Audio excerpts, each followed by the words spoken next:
Sanibonani. Lalela ke.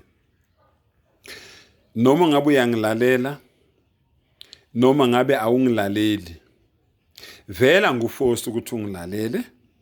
Futhi anguforce ukuthi lento le engiyikhulumayo mangabe usuyilalelile bese uyayenza noma bese uyayilandela. Anguforced. Mina ngimuslim, mina ngiyisulumane, abanye basibiza kanjalo, ngoba lafika iqiniso kimi, avuleka amehlo, wavuleka umqondo, ngabona ukuthi munye uNkulunkulu, munye umenzi weinto zonke, munye umdala weinsuku, akozeli, akalali, akakhathali, akaphumuli, uyena yedwa onelungelo lokukhonzwa. Ngase ngiba omunye nami wabafakazayo. Nawe usengakwenza lokho. Nawe usengazehlisa, nawe usengazithoba, nawe usengawemukela umusa wakhe, nawe usengayemukela inhlakanipho.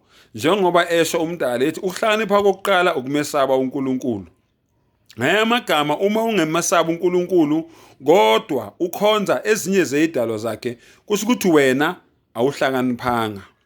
Akusho mina, kusho umbhalo, ukuhlakanipha kokuqala ukumesaba uNkulunkulu. Lalela ke. Uyangilalela, awungilaleli, uyangilandela, awungilandeli, uyakwenza engithi ukwenze noma umdali angithumela ukuthi ngikutshela ukuthi ukwenze noma awukwenzi. Kodwa iqiniso lithi 200 years from now ngo-4025 sonke mina nawe wena obheke le video le sobe singaphansi komhlaba. Sonke.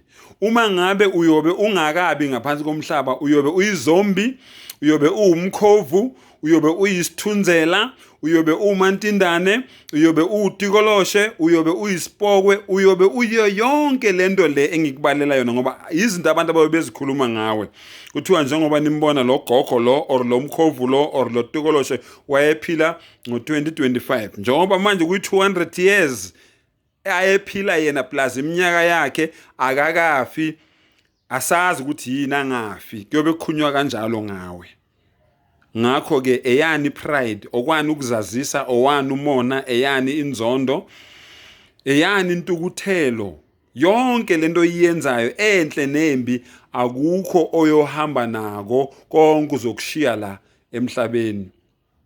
Bafowethu, phendukani isikhathi sisekhona, akukho ukuphenduka ngale kwethuna. Wa akhiru da'wana alhamdulillahi rabbil alamin.